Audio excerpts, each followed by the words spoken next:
Kita kada perlu risau tentang rezeki kita, pasti dijamin oleh Allah. Kita kada perlu risau tentang masa depan anak-anak kita, itu sudah diurus oleh Allah Subhanahu wa taala. Allahul ladzi khalaqakum tsumma razaqakum tsumma yumitukum tsumma yuhyikum. Allah yang menciptakan manusia, kita, anak kita. Allah pula yang memberikan rezekinya. Jangan khawatir tentang rezeki, dijamin oleh Allah. Tetapi yang perlu kita khawatirkan adalah akhir hidup kita menyambut yang namanya kematian itu, apakah dalam keadaan baik. Assalamualaikum warahmatullahi wabarakatuh. Alhamdulillah alladzi ja'ala al-mauta mau'izah. Man itta'adha bihi sa'ida sa'adah. Wa man la nadima nadama. Ashhadu an la ilaha illallah wahdahu la syarika lah.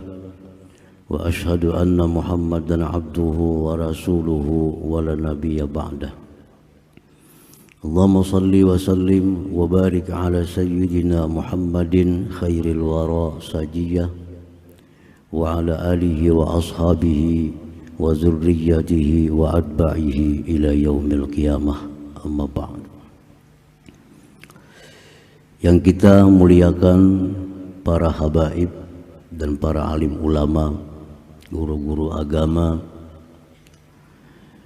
yang kita hormati tokoh masyarakat, tokoh pemerintahan yang hadir pada malam hari ini, yang kita hormati Ta'mir Masjid Al-Ma'sum, yang kita hormati hadirin hadirat sekalian rahimakumullah.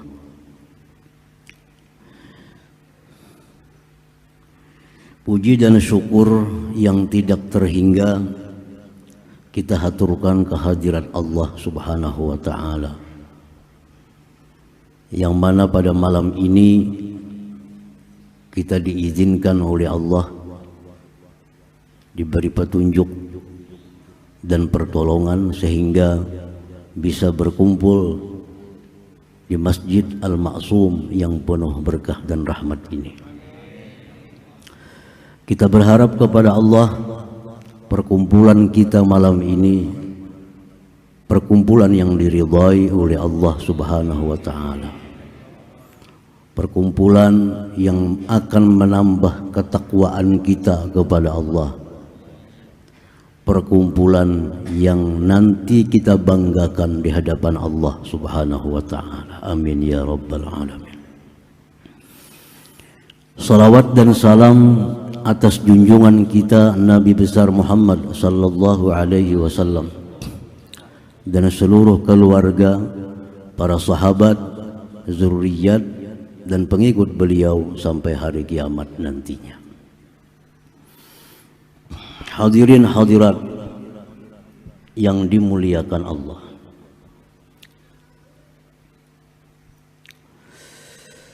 firman Allah Subhanahu wa ta'ala di dalam kitab suci Al-Quran,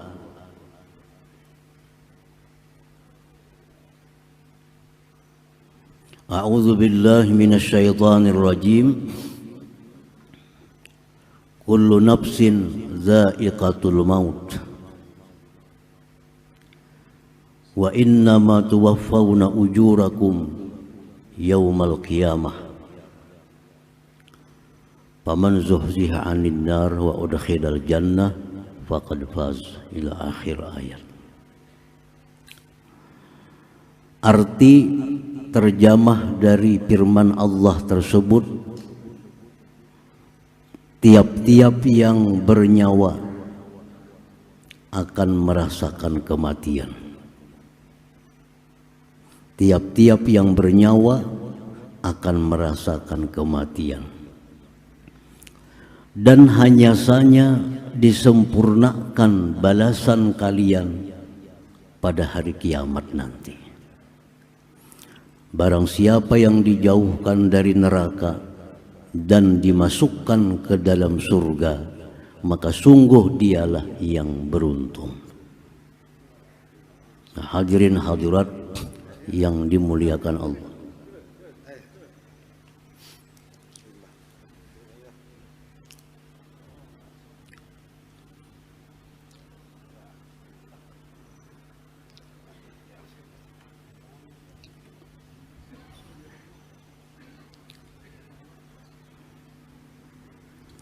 Ayat Allah tersebut menjelaskan kepada kita bahwa yang namanya kematian itu pasti datang kepada kita,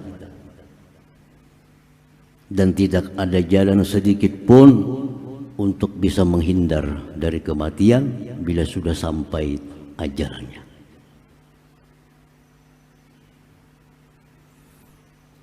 Yang jadi permasalahan kita, apakah waktu datang kematian itu kita dalam keadaan yang baik sehingga kita husnul khatimah, atau kematian itu datang kepada seseorang dalam keadaan maksiat maka dia su'ul khatimah. Itu yang kita tidak tahu tentang diri kita. Apakah kematian itu datang kepada kita sedang salat? Apakah datang kematian itu kepada kita sedang baca Al-Quran? Apakah datang kematian itu kepada kita sedang berzikir kepada Allah? Atau sebaliknya kematian datang dalam keadaan maksiat kepada Allah, kematian datang dalam keadaan lupa kepada Allah. Itulah su'ul khatimah. Itu yang sampai sekarang yang mestinya kita risaukan tentang diri kita. Ini mestinya yang jadi pikiran kita. Dengan apa kita sudahi hidup di dalam dunia ini. Husnul khatimah, gerbang kebahagiaan, dan su'ul khatimah itu gerbang kesengsaraan, gerbang kehinaan. Kita belum tahu dari gerbang mana kita masuk menuju alam akhirat itu. Nah, ini masalah yang perlu kita perhatikan, yang perlu kita renungkan, yang perlu kita risaukan tentang diri kita ini. Hadirin hadirat yang dimuliakan Allah. Sahabat Rasulullah sallallahu alaihi wasallam yang bernama Abu Darda radhiyallahu anhu berkata, "Man amina min su'il khatimah mata ala husnil khatimah wallah." Abu Darda sahabat Nabi bersumpah dengan sumpah demi Allah, siapa-siapa yang merasa aman dari mati su'ul khatimah, maka dia pasti akan mati su'ul khatimah. Siapa-siapa yang merasa aman daripada su'ul khatimah, maka dia pasti mati su'ul khatimah. Beliau bersumpah, wallahi. Apabila kita tidak risau, kita tidak khawatir, tidak menyiapkan persiapan yang cukup untuk menghadapi kematian, berarti kita aman dari su'ul khatimah. Tapi bila mana kita khawatir tentang akhir hidup kita, apakah husnul khatimah atau su'ul khatimah, kita khawatir lalu kita bersiap diri, maka diharapkan kita akan dapat husnul khatimah. Hadirin hadirat yang dimuliakan Allah, yang merasa punya ilmu tinggi, yang merasa punya ma'rifat tinggi, jangan aman dari su'ul khatimah. Al-Quranul Karim menceritakan bagaimana seorang hamba Allah yang bernama Bal'am bin Ba'ura, yang keilmuannya sangat tinggi, ma'rifatnya sangat tinggi, keramatnya sangat hebat. Kehebatan Bal'am bin Ba'ura, dia bisa melihat langsung Lauhil Mahfuz sehingga tahu apa yang akan terjadi. Ini keramatnya Bal'am. Ilmu ma'rifatnya luar biasa. Tapi ternyata matinya su'ul khatimah. Ternyata matinya su'ul khatimah. Siapa ada yang ilmunya setinggi Bal'am? Kita ilmu yang sangat sedikit sudah merasa aman daripada su'ul khatimah. Sudah merasa aman daripada su'ul khatimah. Ini Bal'am yang ilmunya tidak diragukan lagi. Tapi akhir hidupnya menyedihkan karena mati dalam su'ul khatimah. Yang merasa punya amal ibadah banyak, yang merasa puasa Senin Kamis, yang sudah beribadah tiap malam baca Quran, tiap malam tahajud, sedekahnya banyak, segala macamnya banyak, jangan merasa aman dari su'ul khatimah ini. Jangan merasa aman dari su'ul khatimah. Allah mencontohkan bersisa. Ini orang yang khalwat 70 tahun tidak tahu dunia, hidup beribadah kepada Allah Subhanahu wa ta'ala. 70 tahun khalwat menyendiri, hanya hubungannya dengan Allah. Tapi siapa sangka bersisa mati dalam keadaan su'ul khatimah. Mati dalam keadaan su'ul khatimah. Orang-orang yang dekat dengan para aulia Allah, orang-orang yang akrab dengan orang-orang saleh, jangan merasa aman dari su'ul khatimah. Pembantu Rasulullah sallallahu alaihi wasallam, nabi kita yang bernama Kirkirah, khadamur Rasul, pembantu Nabi. Dia melayani Rasulullah SAW. Dia mengurusi hewan-hewan Rasulullah SAW. Dia mengurusi tunggangan-tunggangan Rasulullah. Bagaimana dekatnya Kirkirah dengan Rasulullah SAW. Tapi apa? Kirkirah mati dalam keadaan su'ul khatimah. Apalagi kita hanya dekat dengan Tuan Guru, sudah merasa asa aman dari su'ul khatimah. Apalagi hanya merasa dekat dengan para wali, sudah merasa aman daripada su'ul khatimah. Ini kira-kira orang yang dekat dengan Rasulullah sallallahu alaihi wasallam, tapi matinya huwa finnar, ajar Nabi kita. Dia masuk neraka. Dia matinya su'ul khatimah. Nah, jadi masalah su'ul khatimah ini masalah yang prioritas dalam hidup kita untuk dirisaukan. Karena ini menyangkut masa depan kita yang abadi di alam akhirat nantinya. Kita kada perlu risau tentang rezeki kita, pasti dijamin oleh Allah. Kita kada perlu risau tentang masa depan anak-anak kita, itu sudah diurus oleh Allah Subhanahu wa ta'ala. Allahul ladzi khalaqakum summa razaqakum summa yumitukum summa yuhyikum. Allah yang menciptakan manusia, kita, anak kita. Allah pula yang memberikan rezekinya. Jangan khawatir tentang rezeki, dijamin oleh Allah. Tetapi yang perlu kita khawatirkan adalah akhir hidup kita menyambut yang namanya kematian itu. Apakah dalam keadaan baik, dalam keadaan ingat kepada Allah, atau lupa kepada Allah. Hadirin hadirat yang dimuliakan Allah. Nah, kalau kita risau, kita khawatir tentang akhir hidup kita, apakah kita mati membawa iman atau kita mati justru meninggalkan iman dulu. Kalau kita khawatir itu, apa langkah kita yang kita lakukan?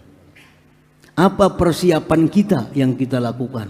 Kalau kita khawatir mati kita ini kadang membawa iman.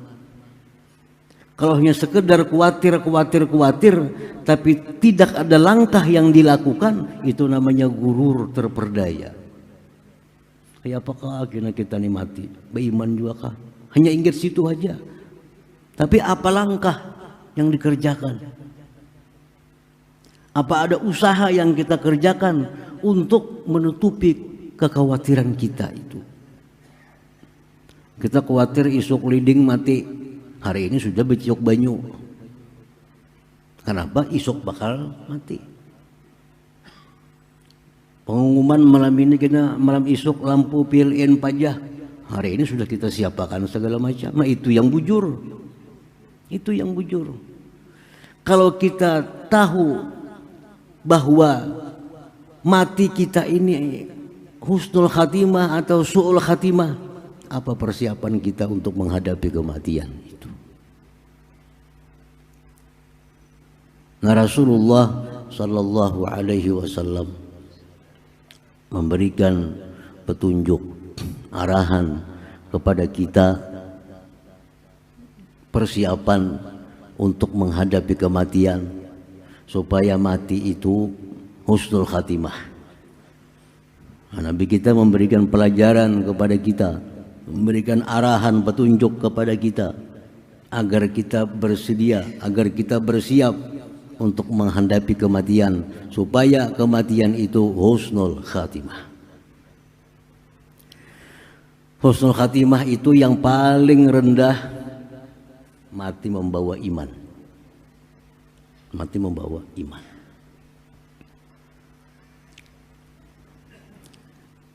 Yang tertinggi sedikit, dia mati dalam keadaan mengucapkan kalimat thayyibah. Dia mati sedang baca Quran, dia mati sedang sembahyang, dia mati sedang puasa, dia mati sedang berbuat kebaikan. Ini husnul khatimah. Yang lebih tinggi lagi, dia mati waktu sedang membela agama Allah. Dia mati syahid di medan perang. Dia mati di saat sedang mengajarkan ilmu-ilmu hukum-hukum Allah. Dan yang paling tinggi husnul khatimah adalah orang yang menutup hidupnya dengan kalimat la ilaha illallah. Itu husnul khatimah yang paling tinggi. Man kana akhiru kalamihi la ilaha illallah dakhalal jannah. Siapa yang akhir hidupnya itu la ilaha illallah, itu dakhalal jannah, masuk ke surga. Ini husnul khatimah yang tertinggi. Nah, keinginan kita mesti keinginan yang tinggi. Kita mesti ingin akhir hidup kita ditutup dengan la ilaha illallah. Tapi jarang sekali ada manusia yang menutup hidupnya dengan kalimat la ilaha illallah itu. Langka sekali orang-orang yang akhir hidupnya mengucap la ilaha illallah itu. Nah, hadirin hadirat yang dimuliakan Allah, Rasulullah sallallahu alaihi wasallam mengajarkan sebuah doa untuk orang-orang yang khawatir mati kada membawa iman. Rasulullah mengajarkan doa untuk orang-orang yang takut mati kada membawa iman. Dan doa ini bukan hanya diajarkan oleh Rasulullah dan diamalkan oleh Rasulullah.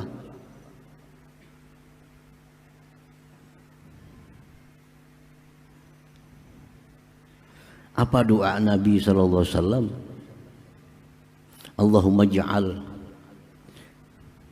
khaira umri akhirah. Allahumma ja'al khaira umri akhirah. Ya Allah, jadikanlah sebaik-baik umurku di akhir umur. Jadikanlah sebaik-baik umurku di akhir umur. Artinya kita biar aja kada baik di awal, tapi di akhir umur di waktu menjelang kematian, di situ kita jadi orang baik. Ini yang diminta oleh Nabi, Allahumma ij'al khaira umri akhirah. Yang kita khawatir, waktu kita muda kita taat kepada Allah. Waktu kita muda kita rajin ibadah kepada Allah. Waktu kita muda kita menjauh yang daripada yang diharamkan oleh Allah. Tetapi begitu kita tua, menjelang kematian, kita mundur. Semakin sering melakukan maksiat kepada Allah, semakin cinta kepada dunia, akhirnya mati dalam keadaan yang demikian. Na'udzubillah min dzalik. Seperti contoh-contoh tersebut tadi. Ada orang yang kelakuannya luar biasa jahatnya. Begitu dia hendak mati, berubah kelakuannya, taubat kepada Allah, akhirnya mati husnul khatimah. Disebutkan dalam sebuah hadis yang sahih, ada seorang laki-laki yang suka membunuh manusia. Pekerjaannya membunuh orang. Bila ada cucuk lawaninya, bunuhnya. Tepahuwal lawaninya, bunuhnya. Akhirnya sampai 100 orang dibunuhnya. Ini luar biasa penjahat. 100 orang dibunuh. Tetapi begitu dia menjelang akhir hidupnya, dia diberi Allah hidayah, diberi Allah taubat, sehingga dia mati dalam keadaan taubat kepada Allah, dan mayatnya diambil oleh malaikat rahmat. Nah, ini husnul khatimah. Ini jar Nabi, Allahumma ja'al khaira umri akhirah. Ya Allah, jadikanlah sepaling baik umurku itu di akhir-akhir hidup. Di akhir-akhir hidup itu yang paling penting, umur kita baik. Nah, ini Nabi mengajarkan doa ini, Allahumma ja'al khaira umri akhirah. Ya Allah, jadikanlah sebaik-baik umurku di akhir. Wa khaira amali khawatimah, sebaik-baik amalku di ujungnya. Wa khaira ayyami yauma alqa, sebaik-baik hariku, hari di mana aku meninggal dunia. Ini doa Nabi kita sallallahu alaihi wasallam. Agar apa doa ini dibaca? Agar mati husnul khatimah. Ada lagi doa Nabi mengajarkan, ya muqallibal qulub tsabbit qalbi ala dinik. Hai Tuhan yang membulak-balikkan hati, tetapkan hatiku atas agama Engkau sampai mati. Al-Quran pun mengajarkan doa husnul khatimah. Rabbana la tuzigh qulubana ba'da idh hadaitana wa hab lana min ladunka rahmah innaka antal wahhab. Para aulia-aulia Allah pun mengajarkan doa supaya husnul khatimah. Allahumma inni as'aluka husnul khatimah.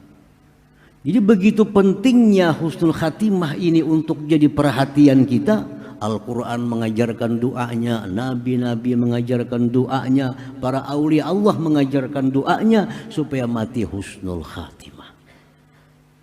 Jangan kita anggap remeh urusan akhir hidup. Ini yang menentukan nasib kita di akhirat nanti. Jangan dianggap remeh tentang akhir hidup. Banyak orang-orang yang matinya su'ul khatimah itu banyak. Imam Ahmad ibnu Athaillah As-Sakandari menceritakan dalam kitabnya Tajul Arus. Ada orang yang pekerjaannya membongkar kubur. Ini maling spesialis pembongkar kubur. Ada orang mati, kayaknya bongkarnya, ambilnya kainnya, ditapasnya dijual. Nabbasul kubur, pembongkar kubur. Ini pekerjaannya.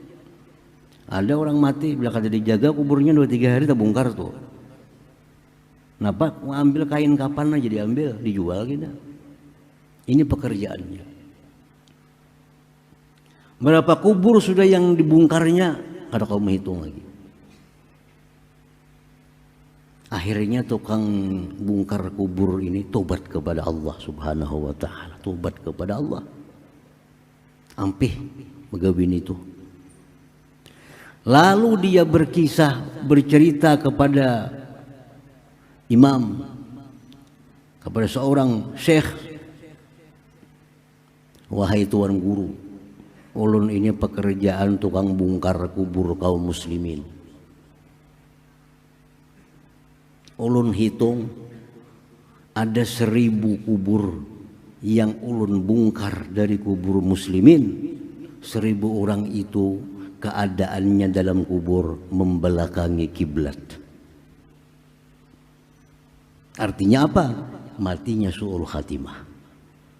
1000. Dari sekian banyak ulun bongkar kubur muslimin, 1000 kubur yang ulun bongkar itu, mayat dalam kubur itu membelakangi kiblat. Padahal waktu diandak di kubur menghadap kiblat. Tapi malam hari sudah berubah membelakangi kiblat. Ini pertanda su'ul khatimah, matinya meninggalkan iman sebelum matinya sehingga dipalingkan dari kiblat Baitullah. Nah, ini yang membuat kita risau. Ini yang membuat kita khawatir tentang akhir hidup kita ini. Orang sekelas ilmu tinggi, orang sekelas ibadah hebat, orang sekelas pembantu Rasulullah, matinya ada yang su'ul khatimah. Tetapi jangan putus asa dari rahmat Allah. Kita selalu berharap ada orang yang membunuh 100 orang, matinya bisa husnul khatimah. Nah, hadirin hadirat yang dimuliakan Allah, jadi urusan akhir hidup ini urusan yang perlu kita pikirkan, urusan yang perlu kita risaukan, dan perbanyak doa kepada Allah agar mati itu husnul khatimah.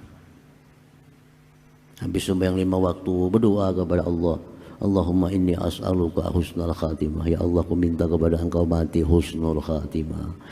Maghrib berdoa, Isya berdoa, subuh berdoa, ya Allah matikan aku husnul khatimah, matikan aku husnul. Tanda bahwa kita khawatir. Abu Darda berkata lagi, wallah, demi Allah,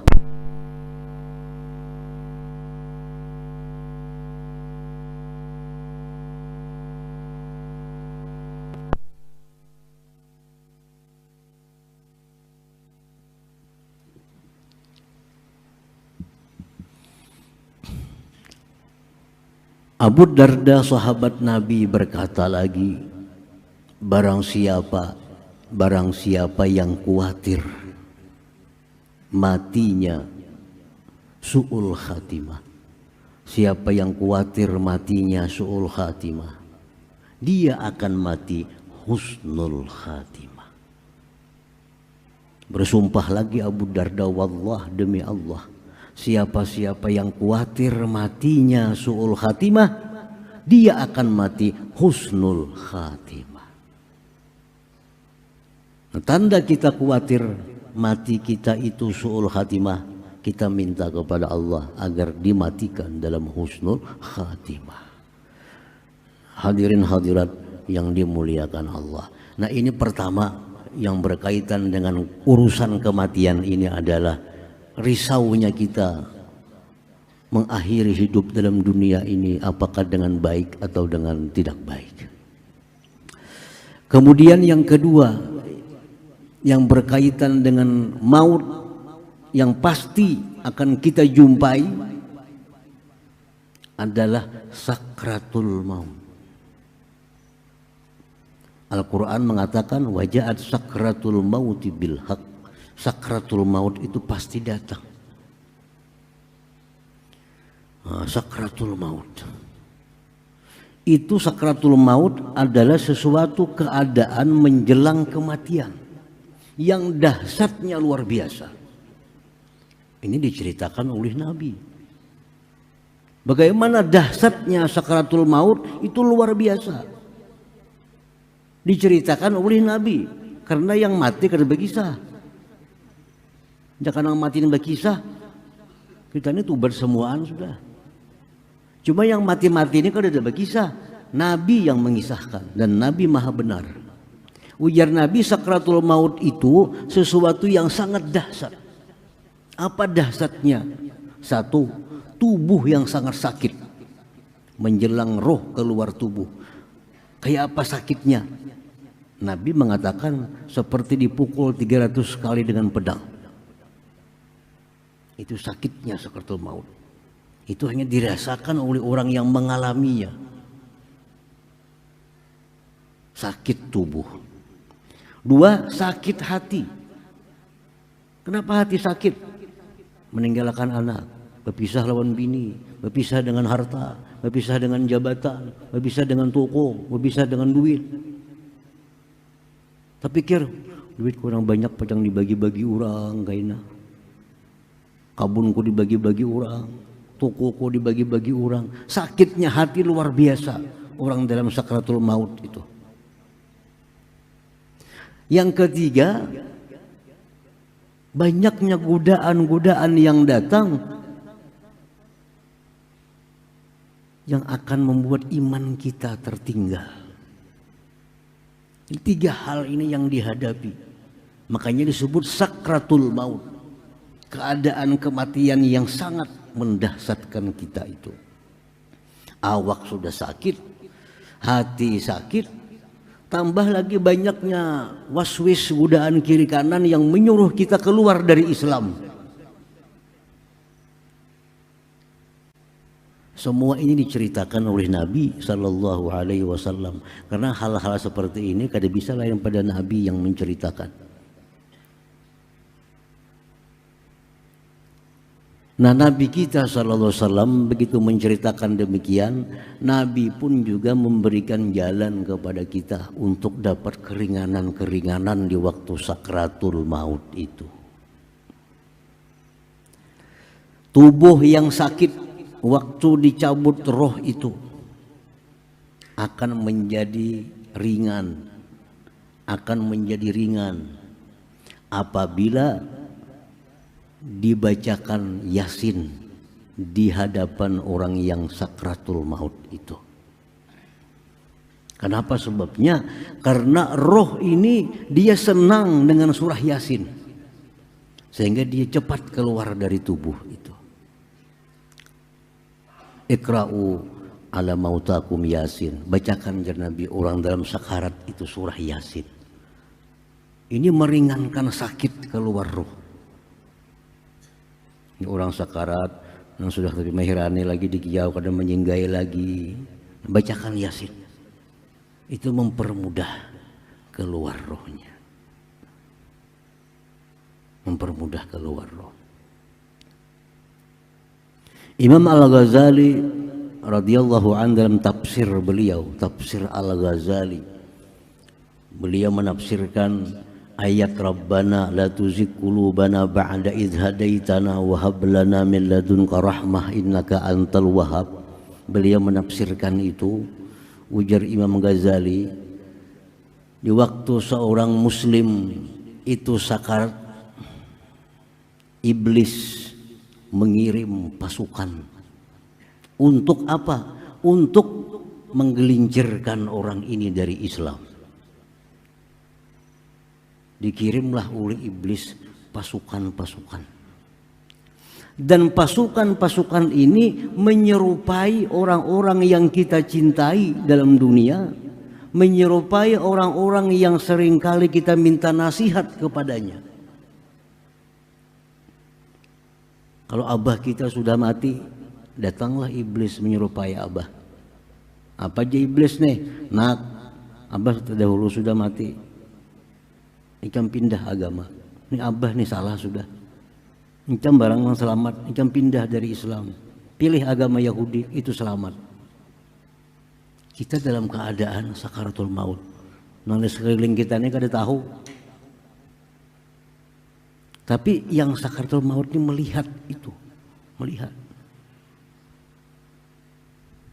Datang rupa iblis, rupa syaitan kayak mama kita yang sudah mati. Ujar mama, nak, mama sudah terdahulu mati. salah agama Islam. Nang bujur itu nak kayak agama Nasrani. Icam barang nang selamat. Ini mama sudah celaka. Makanya orang yang sakarat itu disunatkan, ditalkinkan la ilaha illallah di telinganya. La ilaha illallah. Sunat supaya apa? Supaya dia mempertahankan itu dalam hatinya, la ilaha illallah.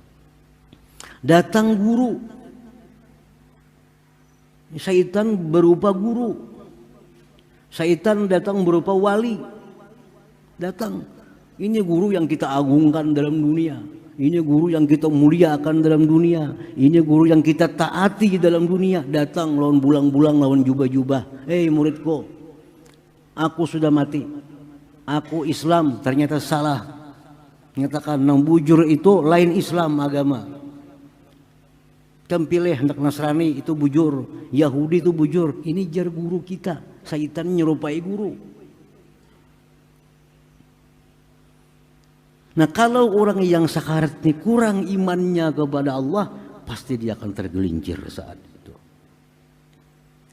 Tetapi orang-orang yang dalam dunia suka memperbanyak kalimat la ilaha illallah, orang yang dalam dunia disebut ahli la ilaha illallah,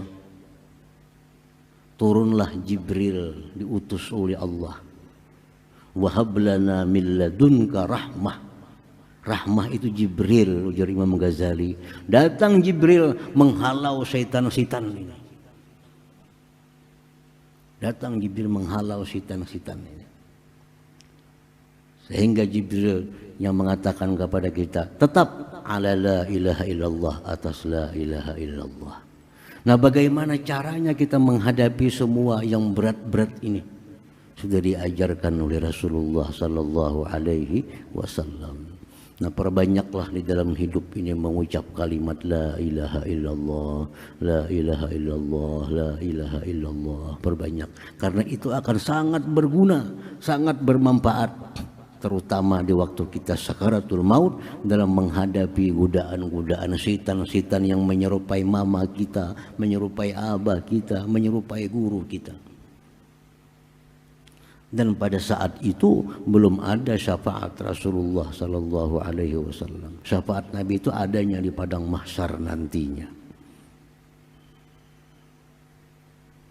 Nah, hadirin hadirat yang dimuliakan Allah Subhanahu wa taala.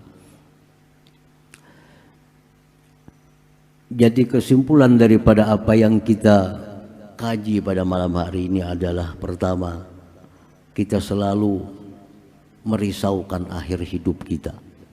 Apakah kita mati baik atau mati jahat? Selalu kita risaukan, selalu kita khawatirkan. Dan kita sediakan doa sebanyak-banyaknya kepada Allah agar kita mati dalam keadaan husnul khatimah. Berapa kali sehari kita minta kepada Allah, ya Allah matikan aku husnul khatimah. Tanda bahwa kita memang khawatir. Kalau kita khawatir, kita pasti akan mati husnul khatimah. Yang kedua, perbanyak la ilaha illallah. Jangan berhitung berapakah sehari? 1000 sehari jar. Nah, berhitung. Nabi kan nyuruh berhitung. Akhbarani Jibril alaihi salam anna la ilaha illallah anisul muslim indal maut. Ujar Nabi kita, aku dikabari Jibril bahwa la ilaha illallah itu teman yang menghibur kita menghadapi kematian. Dalam sebuah hadis yang lain, laisa ala ahli la ilaha illallah wahsyatun fil maut. Tidak ada orang yang ahli la ilaha illallah itu rasa kada nyaman, rasa gelisah menghadapi kematian itu. Perbanyak la ilaha illallah tanpa batas. Yang ketiga, mudah-mudahan di waktu kita mati itu ada orang-orang saleh, ada orang-orang baik yang membacakan Yasin di waktu kita sakaratul maut itu. Karena itu satu-satunya obat yang disampaikan Rasulullah untuk meringankan dicabutnya nyawa daripada tubuh kita. Nah, hadirin hadirat yang dimuliakan Allah, mudah-mudahan Allah Subhanahu wa taala berikan kita taufik, berikan kita hidayah, petunjuk agar selalu dimudahkan untuk berdoa, dimudahkan untuk memperbanyak zikir kepada Allah Subhanahu wa taala. Amin ya rabbal alamin.